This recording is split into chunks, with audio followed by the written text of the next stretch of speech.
solo Dios es digno de el trono universal. Que toda la creación le adore sin cesar. A Dios, tan solo a Dios.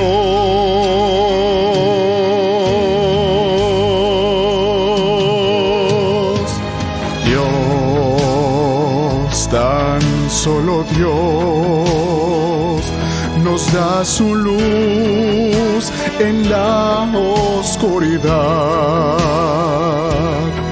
y el plan eterno que trazó ningún hombre cambiará. De Dios y solo Dios, Dios, tan solo Dios es digno de el trono universal. Que toda la creación le adore sin cesar. A Dios, tan solo a Dios. Dios, tan solo Dios es digno de el trono universal. Que toda la creación le adore sin cesar. Tan solo a Dios. Que toda la creación le adore sin cesar.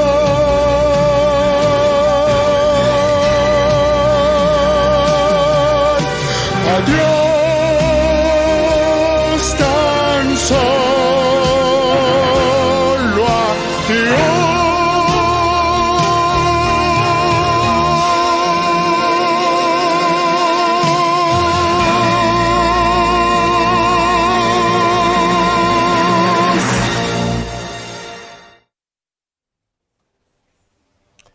Muy buenos días, amados hermanos. Es un gozo y privilegio el poder estar con ustedes en esta mañana de domingo. Hoy, domingo 20 de septiembre.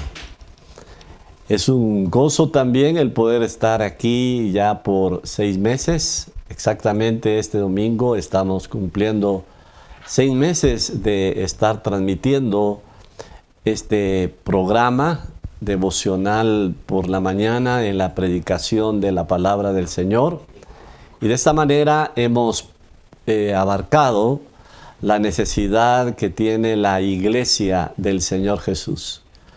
El Señor nos ha dado la bendición de poder tenerles a ustedes, hermanos, a todos, a quienes son miembros de la iglesia, a quienes no son miembros de la iglesia, a quienes en algún tiempo estuvieron en la iglesia Jordán, que tienen algún recuerdo, que tuvieron algún momento en el cual estuvieron con la iglesia, y que al saber que teníamos una página, al darse cuenta, pues están con nosotros. A quienes nunca, jamás habían sabido de nosotros, pero han tenido la oportunidad de tenernos ahora, y gracias a Dios porque les ha bendecido su vida espiritual y usted ha decidido permanecer con nosotros durante este tiempo. Así que el Señor les bendiga ricamente a todos los que están escuchándonos en el país de Guatemala, a todos los que lo hacen fuera de nuestras fronteras. Estamos también saludándolos y nos alegra mucho el poder tenerles. Quiero comenzar saludando a los hermanos que estuvieron cumpliendo años durante esta semana. A nuestra hermana Argentina Reyes, le damos un fuerte abrazo, le saludamos, hermana, y deseamos que el Señor le bendiga ricamente en su vida en este nuevo año que el Señor le ha dado. También a Melody Gudiel Hodgkinson, que nos escucha de Inglaterra. Gracias a Dios porque te ha dado un año más de vida, Melody. Que el Señor bendiga tu vida y puedas también gozarte y disfrutar de las bendiciones del Señor junto con tu amado esposo y familia. A nuestro hermano Ángel Mazariegos estamos saludándolos porque está nuestro hermano Ángel de cumpleaños en esta semana, así que el Señor te bendiga grandemente a ti y a tu familia. A nuestra hermana María Elena Varías también, que ha estado cumpliendo años durante la semana, y a Douglas Marín, que también fue cumpleañero de esta semana. Así que a todos les damos su abrazo virtual, deseando que el Señor les bendiga ricamente y que puedan disfrutar de la vida que el Señor les da y que cumplan muchos años más de vida. Estamos saludando a quienes están ya con nosotros también. Es una manera de poder interactuar con ustedes. Ustedes nos mandan saludos, ustedes nos dan sus opiniones y nosotros entonces venimos a saludarlos. A Miguel Aldana, gracias por escucharnos y por hablarnos y por estar comunicado con nosotros y estar con nosotros, Miguel, tú y tu familia. A Pablo Pastor, bienvenido. Nos alegramos mucho de que esté con nosotros. Esperamos serle y ayudarle en su vida cristiana, en su vida espiritual. A hermana Irene Monroy, bienvenida hermana, gusto de saludarla. También a Carlos Morales, esposa e hija, que el Señor le bendiga grandemente. A nuestra hermana Alma Gudiel, a su familia. A nuestra hermana Aida Cetino, a toda la familia López Cetino, estamos saludando ricamente, deseamos que el Señor les bendiga. También a Rosario Mazariegos, a Milby Nis, que es la esposa de nuestro hermano que acabamos de saludar, Ángel. A Jorge Paz y a su familia les saludamos. A nuestra hermana Flor Escobar, que el Señor le bendiga grandemente. A Lucrecia González, a tu hermana Lucrecia González. Esperamos que el Señor les bendiga, que les guarde, que se encuentren bien, que confíen en el Señor, que Él les va a proteger y cuidar en esta pandemia. También a nuestra hermana Gladys Sandoval, bienvenida, hermana. A nuestro hermano Irving Velázquez. Irving, gusto de saludarte y que estés con nosotros. A Kevin Gudiel. A Kevin saludamos en esta mañana. Gracias por estar con nosotros. A Elsa Vargas, nuestra hermana Elsita, que esperamos que tenga un buen viaje el día de mañana. Y gracias por estar con nosotros. A nuestro hermano también, a nuestra hermana María Hernández, a nuestra hermana Araceli de Paz. Saludamos también a nuestra hermana Rebeca Flores, que nos escucha en Florida. Bienvenida hermana Rebeca, gusto de saludarla. A nuestra hermana Glenda Gudiel, bienvenida hermana Glenda, a usted, a su esposo, a toda su familia. Qué alegre poder estar juntos a través de este medio. A Raquel de Pozuelos, mi hermana querida, gracias por estar con nosotros. Estamos saludando también a Noemí Gudiel, que cumplió años el día de ayer. Es muy especial para nosotros este cumpleaños porque es de nuestra querida nieta. Gracias a Dios porque le ha dado un año más de vida y que el Señor le bendiga en esta vida que Él está proveyéndole. Así que a todos les saludamos y deseamos que el Señor les dé su bendición. Vamos a continuar estudiando las Sagradas Escrituras a partir de este momento. Entonces empezamos nuestro estudio. Seguimos estudiando, dije íbamos a estudiar 3 parábolas que encontramos en el Evangelio de San Mateo. En el final del capítulo 24 estudiamos la de los siervos, el siervo fiel y el siervo necio o insensato. Y luego estudiamos en el capítulo número 25, en los primeros 13 versículos, a las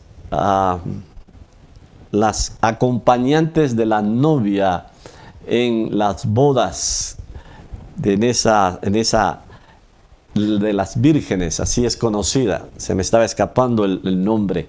Es las 10 vírgenes. Es exactamente allí donde nosotros estuvimos hace 8 días y hoy estaremos viendo la de los talentos. Quiero que veamos la unidad que tienen estas 3 parábolas. Estas 3 parábolas están dirigidas de manera especial. El Señor Jesús está dirigiendo estas palabras especialmente a los que van a vivir los momentos previos a su segunda venida, a aquellos que van a pasar por el periodo de prueba sobre este mundo, de juicio sobre esta tierra conocida como la gran tribulación, especialmente la parte final, los 3 finales, 3 años y medio finales de esta prueba. A ellos es que está dirigida especialmente estas palabras, pero la palabra de Dios es para todos nosotros, también a nosotros nos trae bendición.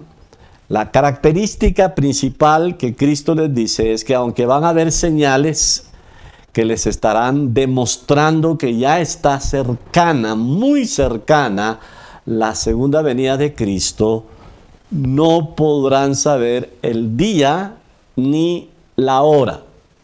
Es eminente para ellos también la segunda venida de Cristo. Y por lo tanto se les exhorta que sean fieles, que estén preparados para la venida del Señor en la segunda parábola de las vírgenes. Y ahora en esta se les enseña que deben de estar trabajando. 3 cosas que están unidas en la manera de esperar al Señor Jesús, tanto para ellos como para nosotros. Son 3 cosas que tenemos que tener. Tenemos que tener una actitud de fidelidad a Él, porque Él regresa, porque Él viene. Tenemos que estar esperándolo, esperando que Él vuelva, pero también debemos de, en la espera, estar trabajando, estar produciendo mientras Él regresa. Así que estas 3 ideas están siendo entrelazadas por el Señor Jesús para decirnos: esa es la manera en que deben de esperar que yo regrese. Deben de esperar que yo regrese con fidelidad interna, siendo fieles internamente. Pero también deben de hacerlo ustedes con la espera, la expectativa de que yo voy a regresar. Pero mientras están en esa espera, en esa expectativa de mi regreso, deben de estar trabajando.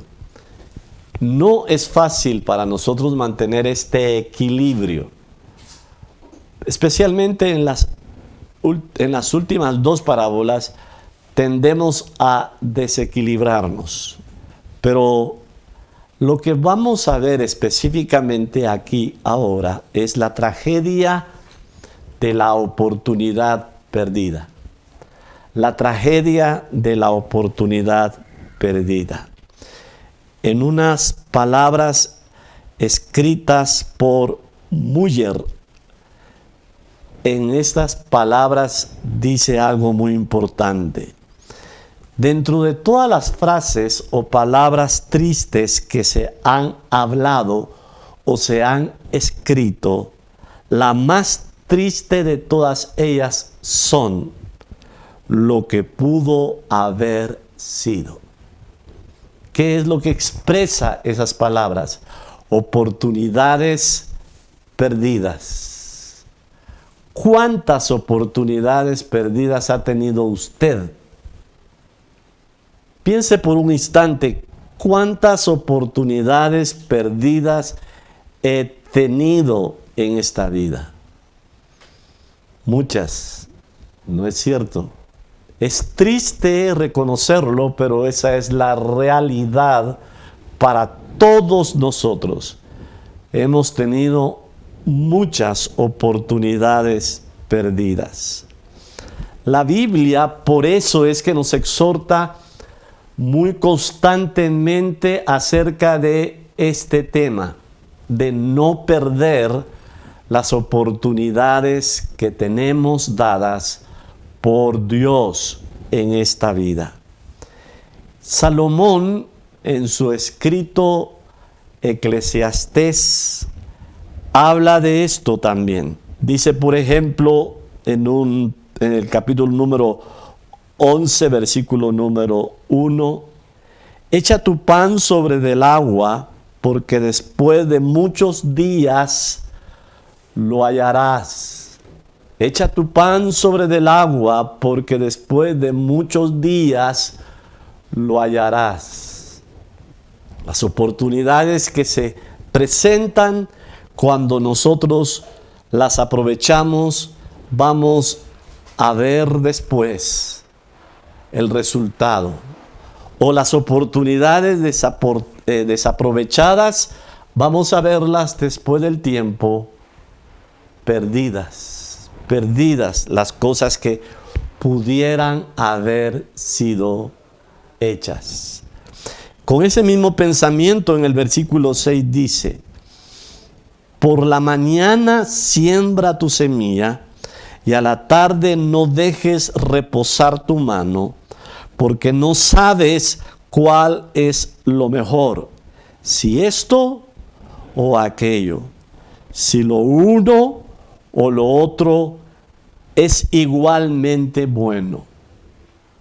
Tenemos oportunidades y debemos de aprovecharlas porque no sabemos cuál es la mejor o cuál es la menos conveniente. Hay que aprovechar las oportunidades. En ese mismo pensamiento también lo dice el propio Salomón en Proverbios 10:5. El que recoge en el verano es hombre entendido. El que duerme en el tiempo de la siega es hijo de vergüenza. ¿Ven? Hay oportunidades que si no se aprovechan nos traerán vergüenza, pobreza física, pobreza económica, si es un asunto de ese carácter, pero podrá ser pobreza espiritual, moral, si es de otro carácter. El salmista también dice lo siguiente en el Salmo 69:13. Yo a ti oraré, oh Jehová, en el tiempo de tu buena voluntad. Hay momentos especiales en los que el Señor quiere obrar, puede obrar en nuestras vidas, pero necesitamos orar, necesitamos estar en comunión con Él. Orar para que esa oportunidad que se está produciendo espiritualmente la tengamos nosotros en poder, en sabiduría, bien discernida para aprovecharla. Y David dice, yo voy a orarte, Señor, para aprovechar el momento de tu buena voluntad. El salmista también dice en el Salmo 95, versículos 6 y 8, venid, adoremos y postrémonos, arrodillémonos delante de Jehová nuestro Hacedor, porque Él es nuestro Dios. Nosotros el pueblo de su prado y ovejas de su mano. Y aquí viene la exhortación a aprovechar las oportunidades. Si oyeres hoy su voz, no endurezcáis vuestros corazones. Cuando Dios te está llamando para que vengas a adorarlo, a amarlo, a servirlo, no lo desoigas, porque si no le oyes, será una oportunidad perdida. El Señor le dijo al pueblo en Isaías que es un llamado general que Él hace a los hombres en Isaías 55:6. Buscad a Jehová mientras puede ser hallado, llamadle en tanto que está cercano. También el profeta Jeremías nos dice a nosotros en Jeremías 8:7. Aún la cigüeña en el cielo conoce su tiempo, y la tórtola y la grulla y el gorrión guardan el tiempo de su venida, pero mi pueblo no conoce el juicio de Jehová. Oportunidades perdidas. Cuando Dios juzga, cuando Dios está trayendo juicio, es para arrepentirse, para humillarse, para buscarlo de todo corazón. Pablo repite con palabras diferentes esa invitación que hace Isaías en 2 de Corintios 6:2. He aquí ahora el tiempo aceptable, he aquí ahora el día de salvación. Esta es la oportunidad que Dios está dándole. Oiga las palabras de Cristo, cómo le habla a la generación suya que tuvo la gran bendición de tenerlo a Él. Él es la luz del mundo. Y durante su estadía en esta tierra, la luz invadió este mundo. Este mundo ha estado en tinieblas desde que Adán cayó en el pecado y Satanás y los demonios usurparon el trono, y este mundo se encuentra bajo la influencia y el poderío de Satanás. Pero hubo un instante en que el Hijo de Dios vino al mundo, y durante su estadía en esta tierra, Él era la luz en este mundo. Y oiga lo que dice el Señor en ese sentido. Aún por un poco de tiempo está la luz entre vosotros.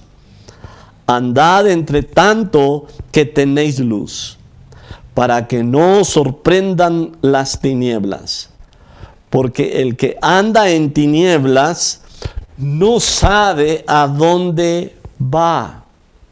Entre tanto que tenéis la luz, creed en la luz, para que seáis hijos de la luz. Hermanos, de verdad este mundo no sabe a dónde va.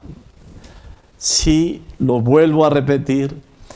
Esta pandemia ha revelado muchas cosas, pero una de las cosas que ha revelado es que la humanidad está en tinieblas. Un virus, una enfermedad, los confundió tanto y están tan confusos las naciones, los pueblos, los grandes, los hombres más poderosos, que no comprenden y han tomado medidas y han hecho cosas y están teniendo experiencias que no han sido las acertadas. Y todo se debe a las tinieblas espirituales en las que los hombres están. Los grandes más sabios, los más entendidos, los científicos de nuestros días se han confundido y han mostrado cuántas tinieblas hay en este mundo. Cuántas tinieblas hay. Esas son profundas tinieblas. Por ejemplo, en el tema de la abertura, escuchaba a una jovencita comunicando en un medio de de comunicación, de noticias en Guatemala, y que decía: yo no sé por qué tienen prisa por abrir las iglesias. Si usted puede estar con su familia, y ahí en su familia puede adorar a Dios. Es mi opinión, dijo ella, y que todos pueden adorar a Dios en sus casas y pueden estar ahí también ahora que se transmiten por medio de estas páginas y por estos medios. Y yo dije para mí mismo: qué opinión más oscura.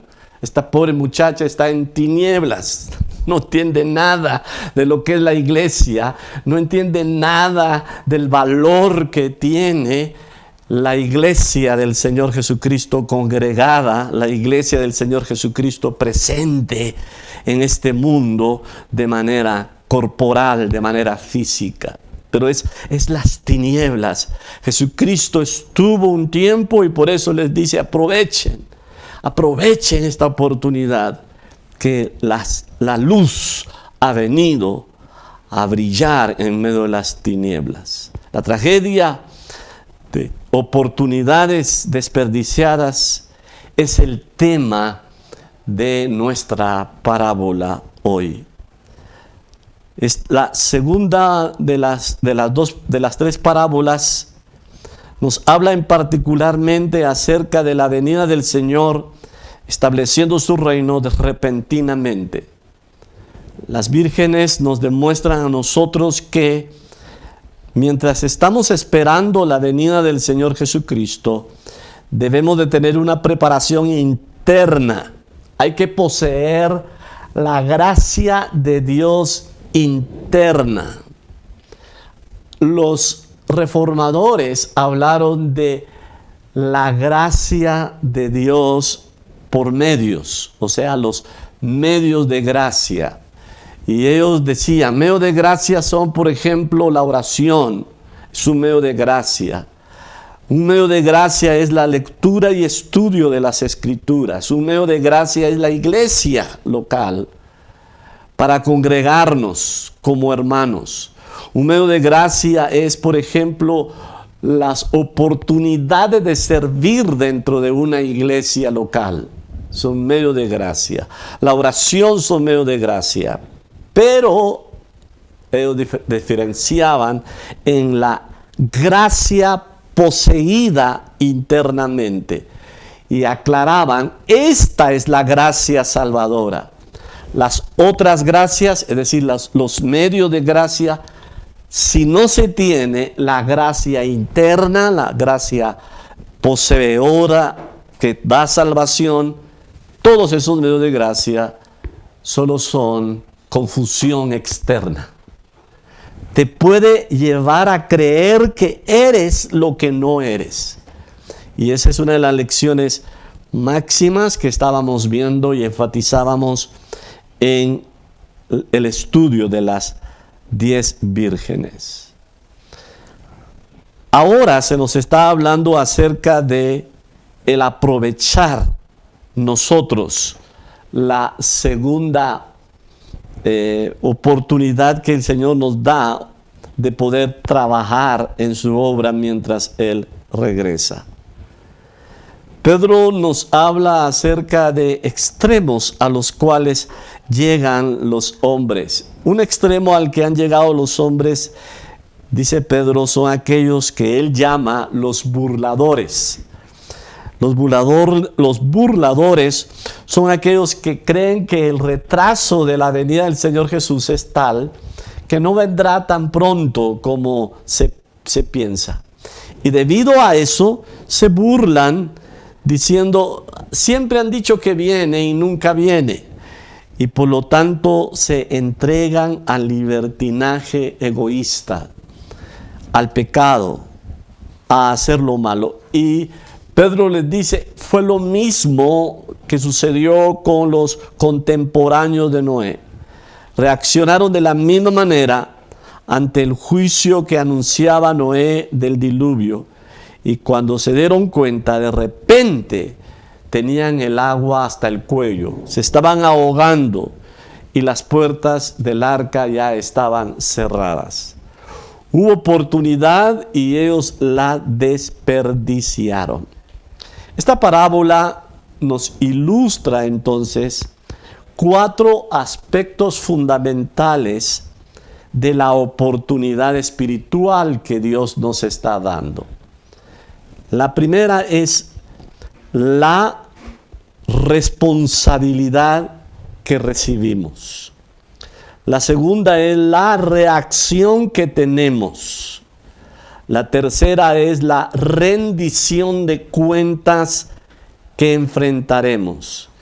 Y la cuarta es la recompensa que obtendremos. De esa manera se presenta en esta parábola la oportunidad perdida. Veamos entonces la responsabilidad que hemos recibido. Porque el reino porque el reino de los cielos es como un hombre que yéndose de lejos, llamó a sus siervos y les entregó sus bienes. A uno dio 5 talentos, al otro 2 y al otro 1. A cada uno conforme a su capacidad, y luego se fue. El reino de los cielos se coloca en diferentes traducciones entre corchetes, porque no tiene un verbo principal, el sujeto, en la sintaxis griega. Eso da a entender entonces que el reino de los cielos está hablando de lo que el Señor ha venido diciendo. Une esta parábola con las dos anteriores. Las dos anteriores. Está en el tema del reino de los cielos, que ya hemos dicho que es una expresión que da a los lectores la transmisión de el gobierno, el reinado, el dominio, la esfera donde Dios es el Señor, donde a Él se le obedece, donde a Él se le conoce, donde a Él se le respeta. Es decir, solo los creyentes pertenecen a esta esfera. No puede ser parte de esta esfera nadie que no tenga una fe genuina, una fe real, una fe verdadera. Un reconocimiento real, profundo, verdadero, de que Dios es soberano, de que Dios es gobernador, de que Dios domina a través de la persona de Jesucristo a todos los que creen en Él. Por eso Jesús declaró: de cierto os digo que si no os volvéis y os hacéis como niños, no entraréis en el reino de los cielos. El reino entonces es un lugar que necesita que nuestra alma haya sido purificada, limpiada, y que tengamos una confianza sencilla, pura, como la de un pequeño niño de 3 años, hacia su padre. De esa manera es que el Señor la está ilustrando. El hombre que se va lejos, obviamente, está representándonos al Señor Jesucristo. El dueño, el Señor del reino, se está ausentando e yéndose, y llama a sus siervos y les entrega bienes. Siervo es una idea muy utilizada dentro de la Biblia. Expresa cómo debe de ser el espíritu de la iglesia. La iglesia externa y de una manera visible está organizada y compuesta en parte por personas que están encargadas de dirigir la iglesia, de tomar liderazgo de ella, y del resto de los discípulos. Pero lo que el Señor nos enseña es que los discípulos, todos los discípulos de Él, son sus servidores. Realmente no hay diferenciación de rangos, es decir, aquí está la casta de líderes y aquí está el resto de los creyentes. Eso es completamente ajeno a las Sagradas Escrituras. La Escritura nos presenta a todos como siervos del Señor. Los discípulos somos siervos de Dios. Todos. Lo que hay es siervos que están encima de la iglesia para servirla y dirigirle espiritualmente. Más que sitial de honor, el estar colocado dentro del liderazgo de la iglesia es responsabilidad delante del Señor. Si alguien le da énfasis o le mira a ese puesto como un sitio de honor, está equivocado totalmente. Ese no es el punto dentro de las Escrituras. No es para sitiales de honor, sino es para lugares de servicio, de servir a la obra del Señor. A estos siervos le dio talentos, y luego que le dio talentos a cada uno diferenciadamente según la capacidad de ellos, se fue lejos. Talento significa sencillamente la amplia gama de responsabilidad que el Señor le ha dado a cada uno de sus siervos. Cada uno, dice aquí el pasaje, le dio responsabilidad conforme a su capacidad. Es decir, el Señor tiene conocimiento íntimo de sus siervos.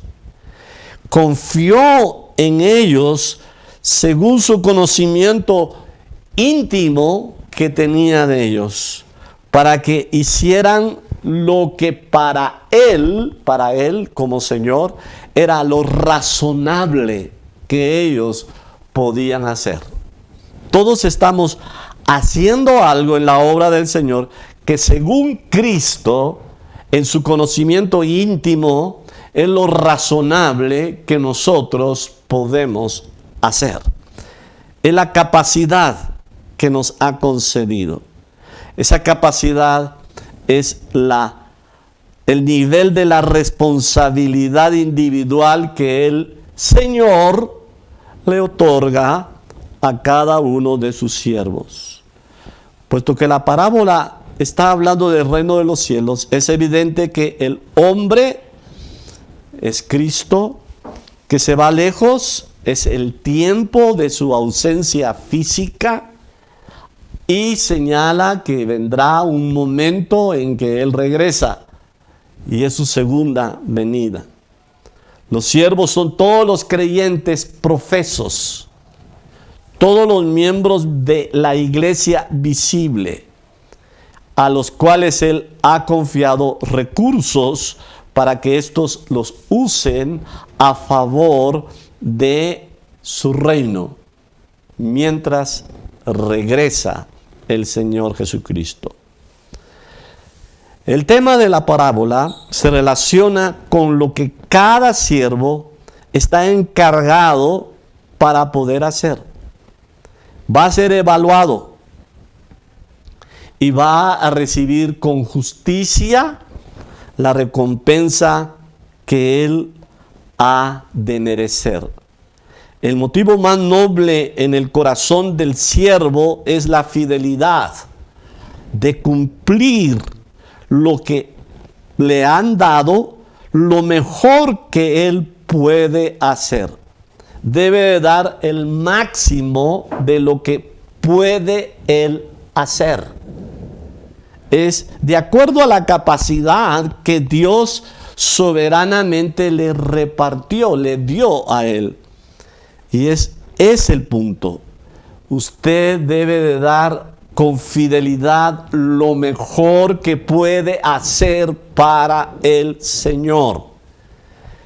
El significado que a pesar de los siervos, uno recibió 5, el otro recibió 2 y produjeron ganancias.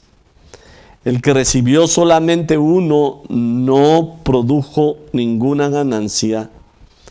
Nos demuestra a nosotros entonces que, en primer lugar, los 2 que recibieron diferentes cantidades, pero produjeron igualmente según su capacidad lo que más podían producir para el reino, son premiados de la misma manera. Porque para el Señor no es tan importante las cantidades de lo que tú puedes hacer o la cantidad de lo que tú puedes lograr. Es la fidelidad en lo que debes de hacer. En la historia de la iglesia ha habido hombres que han tenido ministerios de 60, 70 años. Ha habido otros que han tenido ministerios de 15 años.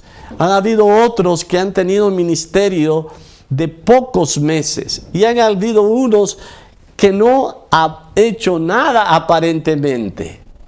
Hay quienes se preparan, están listos para servir y en camino al servicio mueren.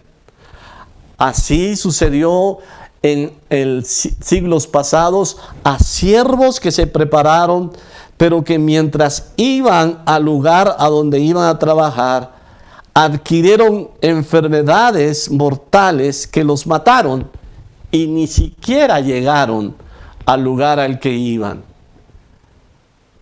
¿Qué es lo que sucede? Lo que sucede es lo que Dios está viendo.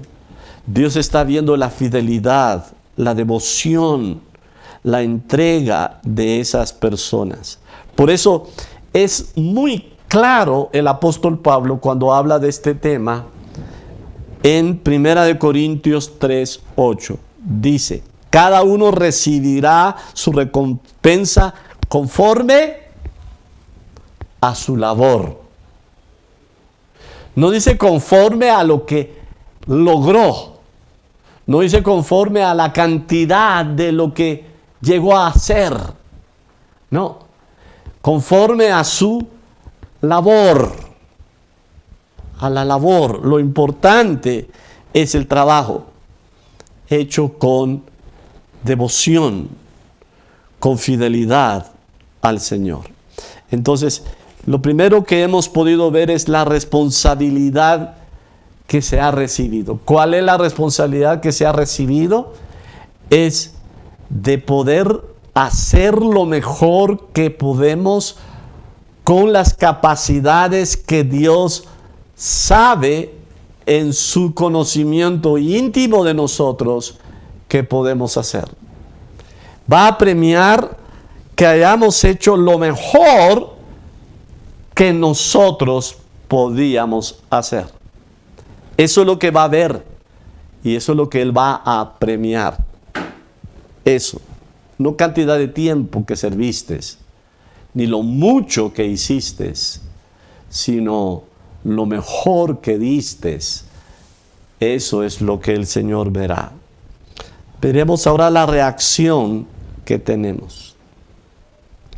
El que había recibido 5 talentos fue y negoció con ellos y ganó 5 talentos.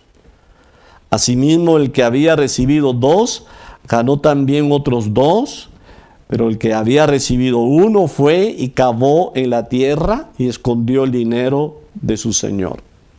El siervo que había recibido 5 talentos estaba deseoso de servir.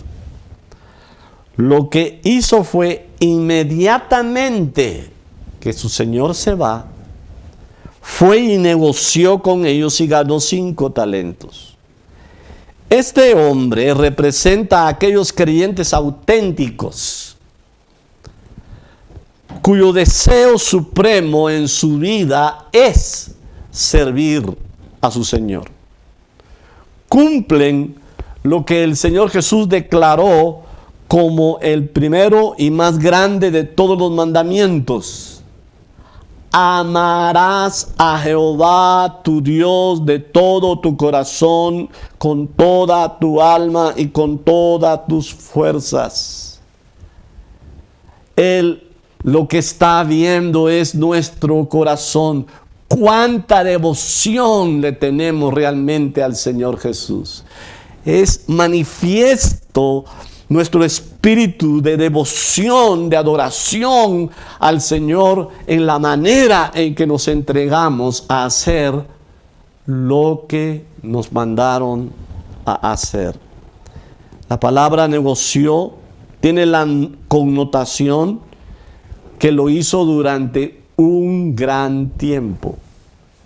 El siervo no se limitó a hacer buenas inversiones para tener luego que relajarse y ya simplemente estar recibiendo los beneficios, sino que él negoció, volvió a negociar,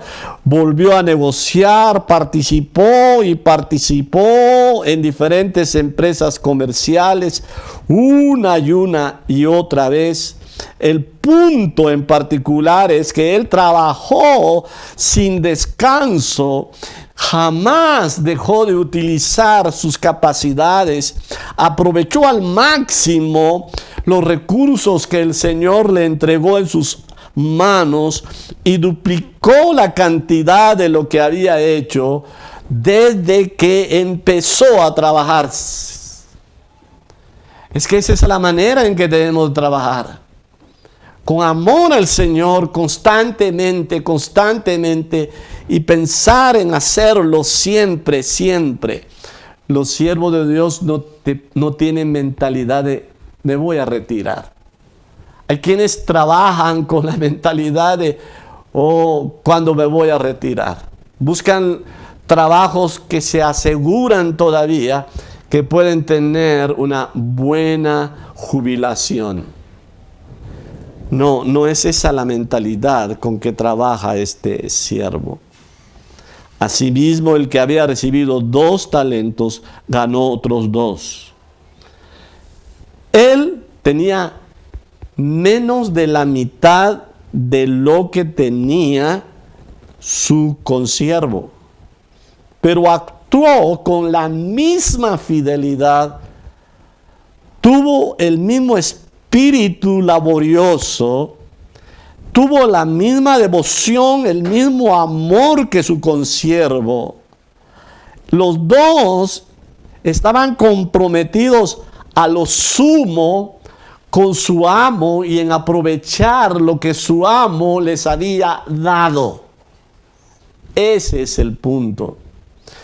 No es ver qué tanto tiene aquel, qué tanto ha logrado, qué tan extenso es su ministerio, sino qué tan profundamente se han entregado al trabajo que Dios les ha encomendado.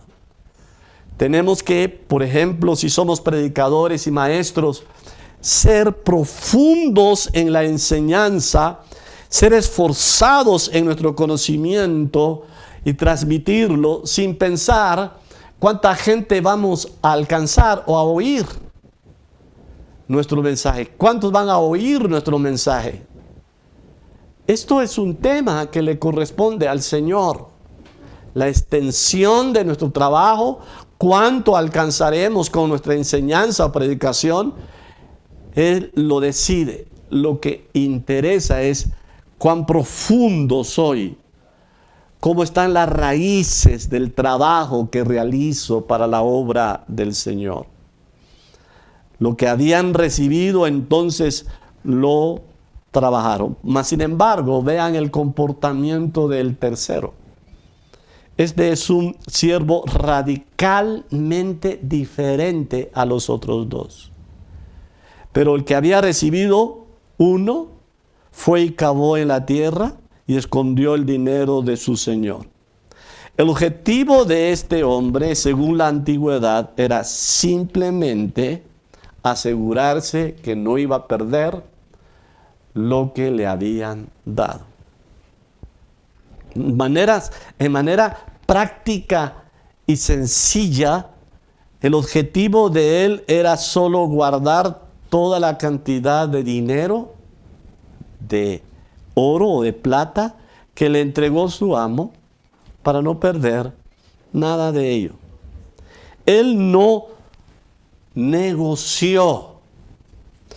¿Qué le faltó a este hombre? A este hombre lo que le faltó simplemente es amor hacia su Señor, devoción hacia su Señor. Simplemente quiso hacer el mínimo. Y con el mínimo dijo, ya estoy libre de mis obligaciones. El mínimo. No estaba con la intención del máximo de sus capacidades, sino el mínimo de sus esfuerzos. Con eso estaba hecho. Bueno, vemos ahora la reacción de cuentas que hay que enfrentar. Hay que dar cuentas, hay que dar cuentas. Después de mucho tiempo, dice el Señor. Esta es una manera en que Cristo nos está diciendo que su segunda venida no sería tan inmediata, tal vez como la misma iglesia lo percibió y lo puso, sino que tardó más del tiempo de lo que se había pensado. Pero el Señor de aquellos siervos vino, es decir, sorpresivamente, inesperadamente, vino. Aunque aparentemente tardó, vino. Hermanos, el Señor viene. Eso es seguro. Cristo regresa, vuelve. Tú y yo no debemos de dudar jamás que el Señor regresa. El Señor viene. Y cuando vino, inmediatamente arregló cuentas con ellos. Este discurso se está dirigiendo a personas que estarán vivas durante el regreso segundo del Señor Jesucristo. El Señor vino y se había ido por mucho tiempo. Había tardado mucho tiempo. Y pasó a cada uno. Primero al que le dio 5 talentos. Y cuando Él entrega y le rinde buenas cuentas, simplemente el Señor le dijo, bien, buen siervo fiel. Bien, buen siervo fiel. Lo elogió. ¿Y qué elogió de este hombre? El carácter. Nótese, Cristo elogia el carácter, no sus ojos lindos, no su bello cuerpo, no sus muchas ambiciones o deseos, sino su carácter. El carácter es lo que Cristo elogió. Y lo que le está diciendo es, eres excelente como siervo. Nuestra condición es esa, siervos.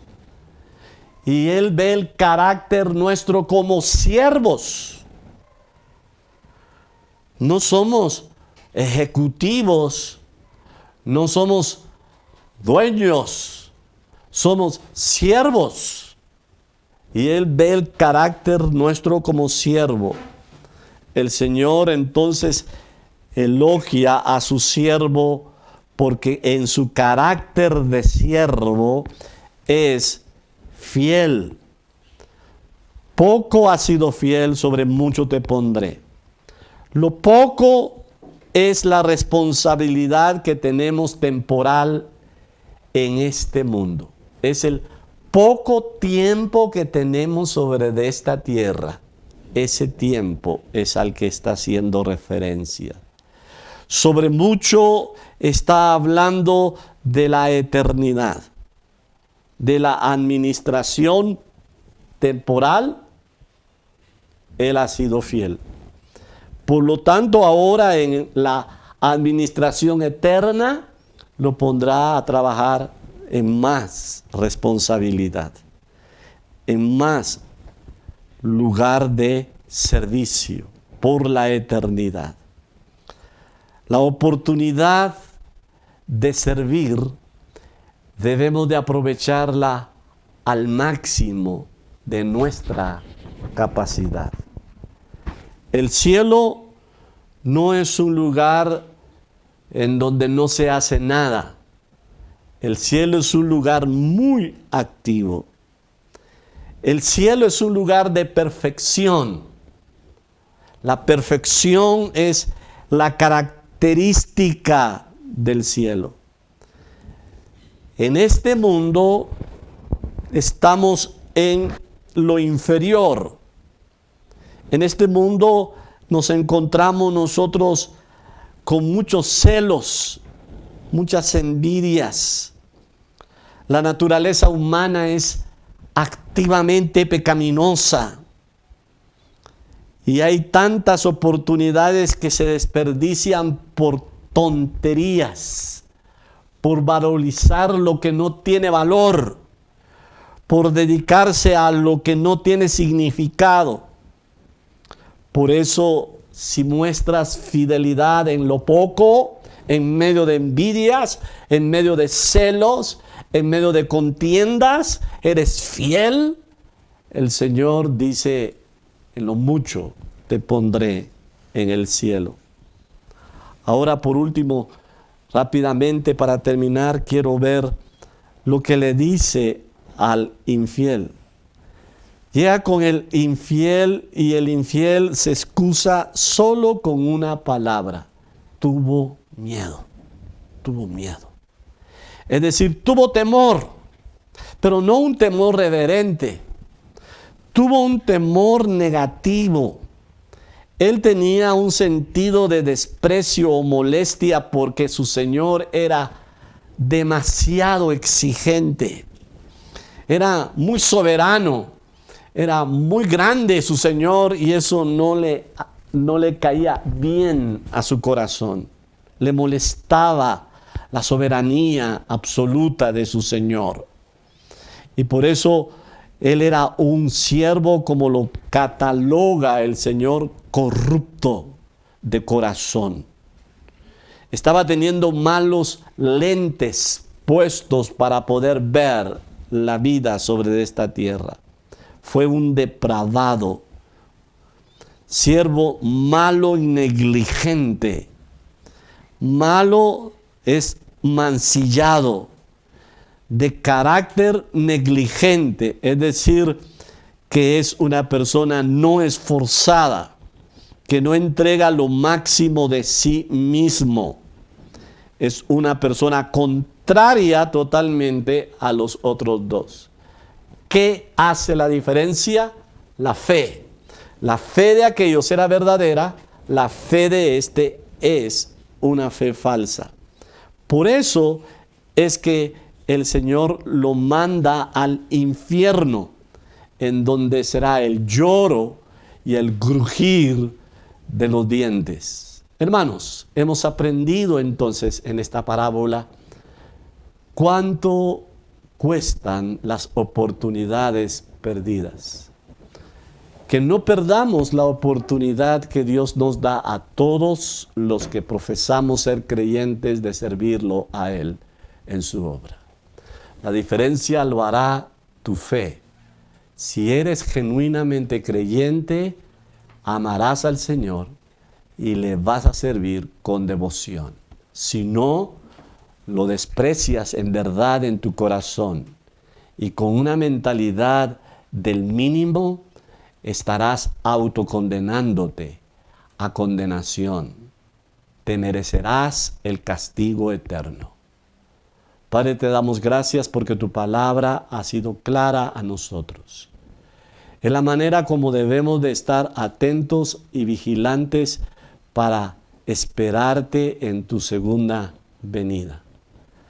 Haz que seamos nosotros muy diligentes, esforzados, que tengamos devoción de servirte, que no perdamos nunca nuestra perspectiva de que somos siervos, que lo más importante es dar el máximo de lo que tenemos. Tú nos conoces íntimamente, tú sabes de qué somos capaces, qué podemos hacer. Haz que lo que hagamos, lo hagamos con todo amor a ti, con toda devoción a ti. Gracias porque esto es un resultado de la verdadera fe en nosotros. Nos diferencia porque tú has hecho tu obra salvadora en nuestras vidas. Quienes no la tienen, pedimos, Señor, que puedan autoexaminarse hoy y venir a ti arrepentidos. En el nombre de Cristo. Amén.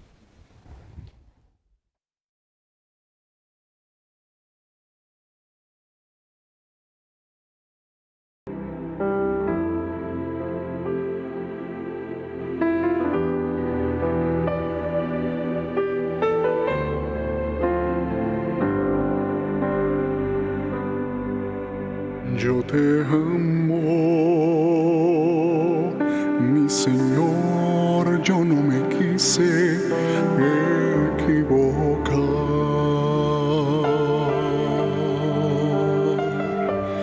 Yo te amo, cuando pienso que fallé, quiero llorar.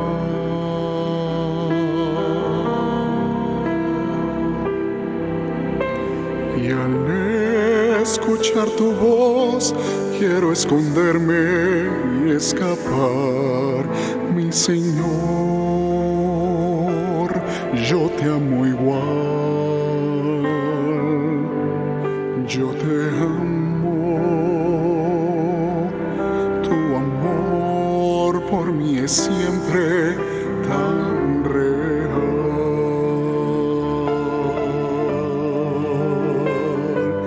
Yo te amo y quisiera demostrarte que es verdad.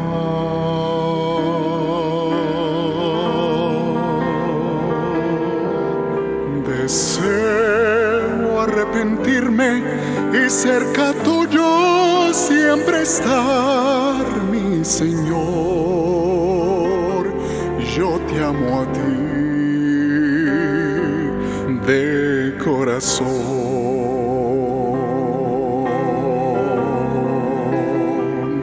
Mas si tú quieres darme otra oportunidad, yo tu testigo quiero ser, Señor, testigo hasta el fin para ti.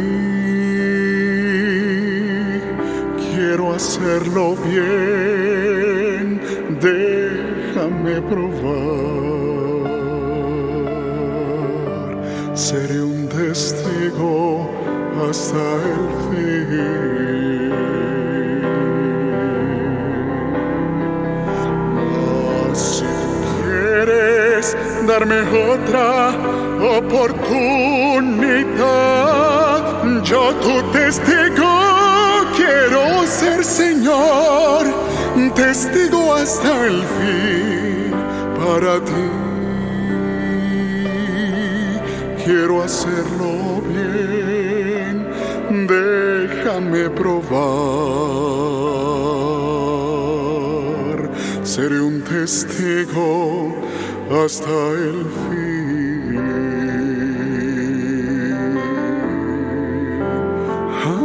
Hasta el fin.